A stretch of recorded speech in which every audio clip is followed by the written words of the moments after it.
Hi, you're on the Reddit Confessions channel. If you've ever sat in a room full of clapping people and realized they were applauding your humiliation, you'll understand what I mean when I say I disappeared without leaving, because that's what I did. I sat through the whole thing. I even smiled. I nodded when people looked at me. I raised my glass like I was proud of her. But inside, I was crumbling so fast I swear I could hear it. It happened 3 nights ago. Friday, to be exact. She called it a networking mixer for her firm, which I've learned is code for wear something nice and let me shine while you hover near the corner. I always went. I always nodded along. I always laughed when her jokes landed wrong. But this night, this one had a script I wasn't given. She walked on stage, heels sharper than my thoughts, and started her speech. I thought it was going to be another corporate pep talk. Synergy, teamwork, blah blah. But then she said my name, loud, clear, twice. The spotlight hit me. People turned. I blinked confused. She said, "And to my husband, who has never once tried to outgrow me, threaten my confidence, or take the spotlight. Thank you for knowing your place." Laughter, clapping. Some guy even whistled. I laughed too. Not because it was funny, but because if I didn't, I might have screamed. I don't know if it was rehearsed or spontaneous. I don't even know if she realized the weight of her words. But I know that something inside me snapped quietly, like the last thread holding a picture on a crooked nail. People thought it was clever, a power move. "Queen energy?" someone whispered behind me. I just stood there, a man being thanked for being invisible. The rest of the night blurred. She danced. She drank. She posed for selfies with executives who didn't bother learning my name. She was magnetic. She was glowing. She was everything she wanted to be. And I was the shadow she stepped over to get there. When we got home, she tossed her heels off, flopped onto the couch, and said, "You were quiet tonight. You okay?" I said, "Do you even like me anymore?" She blinked, then laughed. "God, Emery, you're so dramatic." She kissed my cheek and went to bed. I sat up all night, not angry, not even sad, just numb. I thought I'd feel better in the morning. But that morning was the start of something worse. The next morning, the house was still, like it knew something had shifted. She was already gone. An early meeting, she said, in a note she left beside an empty coffee mug. That used to be my job. I'd brew it, fix her toast, lay out her keys. Not because she asked, just because I wanted her day to start easier than mine ever did.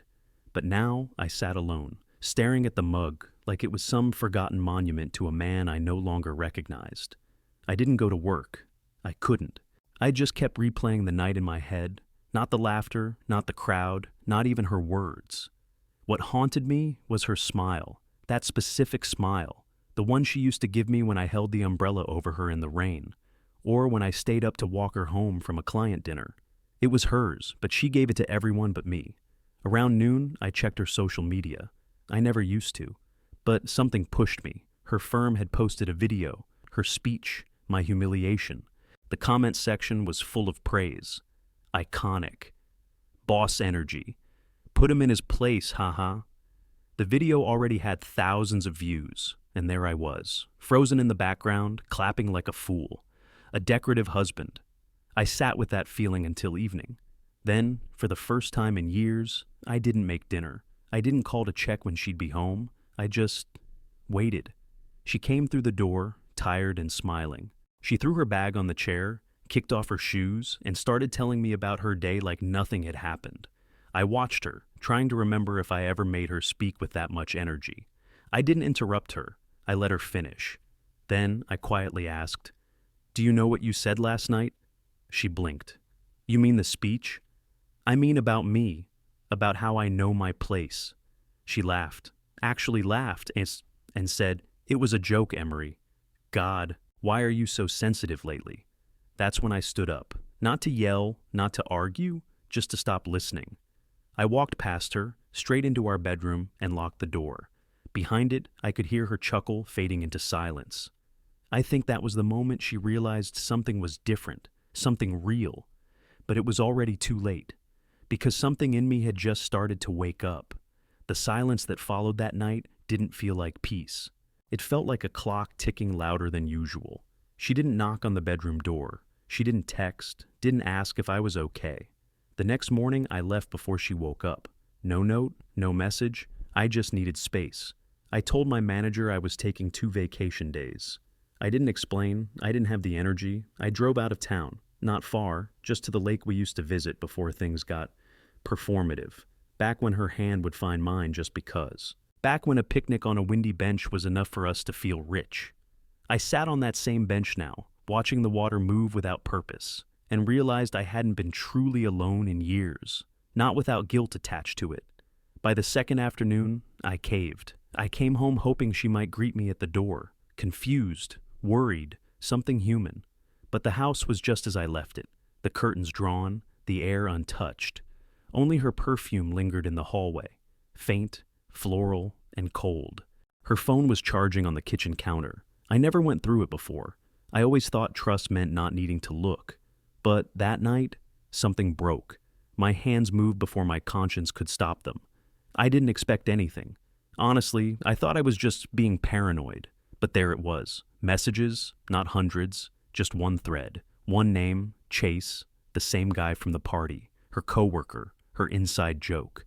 The one she leaned into while thanking him for believing in her when her own home didn't. The most recent message was from 2 hours ago. You looked amazing today. I still taste you. I read it twice. My throat dried. My stomach turned, but I didn't throw the phone. I just placed it gently back where I found it. Like, if I didn't break it, maybe none of it was real. I walked into the bathroom and stared at myself in the mirror. I wanted to cry, but nothing came out. Not even anger. Just this dull, sinking cold. Like the part of me that loved her had already drowned, and I was still on the boat, pretending she'd come back for me. I didn't confront her that night, but I did take the first real step towards something I never thought I'd do. I started writing everything down. I didn't sleep that night. I laid in bed listening to the soft hum of the ceiling fan and the occasional creak of the house settling. She was asleep beside me, her back turned, completely unaware that I had seen the message. I kept thinking, maybe it was old, maybe it didn't mean anything, maybe I was reading into it too deeply. But those words, I still taste you, they don't come from nowhere. They don't sound like a misunderstanding. By morning, I hadn't said a word. I made coffee out of habit, poured 2 mugs, then poured mine down the sink. I stared at the swirl disappearing into the drain like it could carry away my self-respect with it. When she walked into the kitchen, she kissed my cheek, the same cheek she'd ignored just days ago. "Morning," she said casually. "You feeling better?" I nodded, but something in my silence must have startled her.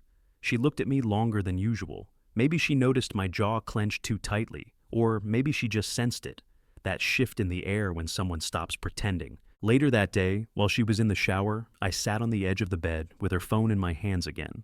I didn't want to do this. I really didn't. But love mixed with suspicion is poison, and I was already drinking it. The messages weren't just flirtatious. They were consistent, spread out over weeks. Voice notes, late night, "Are you still up?" Texts, photos. She never said his name out loud to me once, but here he was, pinned to the top of her chat list like a reward. I snapped a few screenshots and emailed them to myself. I didn't know why. Maybe I just needed proof that I wasn't crazy. Maybe I needed something to look back on when she inevitably denied everything. That night, I finally asked, quietly, plainly. I looked her in the eyes and said, "Are you talking to anyone else?" She froze. That silence. It stretched for almost 5 full seconds. Then she exhaled, laughed nervously, and said, "What? Number? Emery? Seriously?" I didn't answer. She tilted her head. "Where is this coming from?" Still, I said nothing. I just stared at her, watched her scramble for an explanation I wasn't asking for. She finally blurted, "Okay, look, if you're talking about the texts, it's just texting. That's all it is, just texting." She said it like it was a parking ticket, like betrayal only counts if there's a hotel receipt attached. I didn't yell. I didn't accuse. I just said, "You humiliated me in front of your colleagues," and then came home to him. She didn't deny it. She just looked away. And that was somehow worse than a lie. The day after our conversation, or whatever that awkward, stammering mess of a confrontation was, she started acting overly sweet, that fake, nervous kind of sweet. Like someone who broke something and thought maybe smiling hard enough would glue it back together. She offered to cook, which she never does. Told me I could take the weekend to myself, which she never says. And when I didn't respond, she tried physical affection, touched my shoulder lightly, sat closer on the couch, reached for my hand, but it all felt staged. It's strange how quickly love turns into theater when someone gets caught. Every touch became suspicious. Every smile made me flinch. I wasn't mad. I was disappointed in the quietest, sharpest way possible. Like I'd finally accepted that the person I thought I married was more character than reality. That night, I left again. Didn't say where I was going. I just took my keys, my wallet, and the printed screenshots I hadn't mentioned to her yet. I went to a hotel, one of those nameless chains off the highway with brown carpets and humming ice machines. I sat on the bed and stared at my phone. I didn't know who to call. I had no boys to vent to, no brother, no father, no one who could hear all this without turning it into a joke or awkward silence. So I emailed myself again. This time, not just screenshots, but everything, every thought, every moment, every doubt I'd swallowed since the night of her speech. It felt pathetic, but necessary. Like carving a timeline so I could someday understand how I got here. I came back home the next afternoon. She was curled up on the couch, wearing my hoodie, probably on purpose. Her eyes were red. When she saw me, she stood up so fast the blanket fell to the floor. "Where were you?" she asked. Her voice cracked. I was worried sick. That was when it hit me. Her panic wasn't about me. It was about the loss of control. She stepped closer and touched my arm. "Can we please just talk? I made a mistake. I didn't mean for any of this to happen." I looked her straight in the eyes and said, "You made choices, Ren, not mistakes." That's when the tears came, real ones, heavy, gasping ones. But I stood still, because for the first time since we met, her crying didn't make me want to fix it. It made me want to leave. For the next few days, we lived like strangers playing house. We shared the same space, spoke in short, harmless sentences. "Do you want coffee? You left the garage light on. Your sister called." Nothing real, nothing heavy. I could see the way it chipped away at her, my silence. She was used to me bending, apologizing even when I hadn't done anything wrong. But now, I was just still. She tried everything, cooked my favorite meals, played my favorite records. She even brought home a bottle of wine we used to share on cold nights, held it up like a peace offering. I nodded politely and went to bed early. The silence was louder than anything I could have screamed, and she was finally starting to feel it. On the third night, I caught her standing in the hallway, just watching me. I was folding laundry, mindlessly, and when I looked up, she didn't move. "What are you doing?" she asked quietly. "Folding shirts," I replied. "No, I mean, why are you acting like this?" I kept folding. "Like what?" "Like I'm a stranger." I didn't answer, because that's exactly what she'd become. She came closer, desperate now. "I told you I was sorry." "I told you it didn't mean anything." That's when I finally looked at her. But it meant something to him, didn't it? She didn't respond. Her face twitched like she wanted to deny it, but couldn't. Instead, she reached out and touched my arm again, always with the touching, like physical contact could erase emotional damage. "I'll do anything," she whispered. "Just don't give up on us." I nodded slowly. "Okay." But that was the first real lie I'd told her in years, because I had already given up. I had quietly visited a storage unit that morning and paid the first month's rent. I had already started moving small things, documents, personal items, my grandfather's watch, my childhood photos, things I didn't want her to touch when this all imploded. She hadn't noticed, because she was too busy trying to fix my silence with apologies that came 2 months too late. The truth is, men like me don't explode. We don't cheat back. We don't scream in public. We just leave, so quietly that you don't even hear the door close. It happened on a Tuesday. Quiet, gray, and uneventful. The kind of day that leaves no fingerprints. She had left early again, another client breakfast she didn't invite me to. I waited 15 minutes after the door closed before finishing the box I'd hidden in the back of the closet. I packed the last few things I needed, my laptop, my journal, the ring she gave me 8 years ago. Not because I planned to keep it, but because I didn't trust her not to melt it down and pretend none of this existed. The storage unit was almost full now. Each item I placed on the shelf felt like removing bricks from a wall that had once been our home. It should have hurt more. But the truth is, when love dies slowly, grief feels more like relief than heartbreak. I returned to the house just before noon and waited. I wanted to leave a note, something simple, not bitter, not cruel, just a mirror she couldn't avoid. But I didn't write it, not yet. Instead, I sat down and scrolled through the thread between her and Chase again. It hadn't updated since the night we talked. No new messages. Maybe she stopped. Or maybe she just moved to a different platform. I didn't care anymore. The damage had already been done. Her words still echoed in my head. It didn't mean anything. That phrase, like a bad song lyric on repeat. By the time she got home, I was in the kitchen. Not brooding, just calm. I handed her a warm plate of the pasta she used to beg me to cook back when we were still real. She blinked, confused. "What's this?" "Dinner," I said simply. She sat down slowly, eyes darting, like she was walking into a trap. "Are we okay?"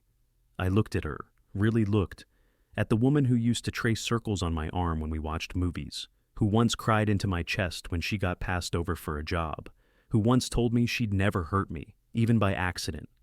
And I said, "I'm not angry anymore." She smiled. That means a lot. But she didn't understand, because I wasn't healing. I was done. The opposite of love isn't hate, it's indifference. And I had finally arrived at the place she never imagined I'd reach. I didn't say a word when she reached across the table for my hand. I just let her touch fingers that had already let go. The day I left, there was no dramatic confrontation, no slammed doors, no final insult. I just waited for her to head out for her Pilates class, the one she had religiously attended every Thursday, like clockwork. And I carried the last box out of the house we used to call ours. My keys clinked softly as I placed them on the counter beside her favorite scented candle. I didn't need to say goodbye. I already had. I moved into a small apartment downtown. Nothing fancy, one bedroom, creaky floors, a window that overlooks a parking lot. But it's mine.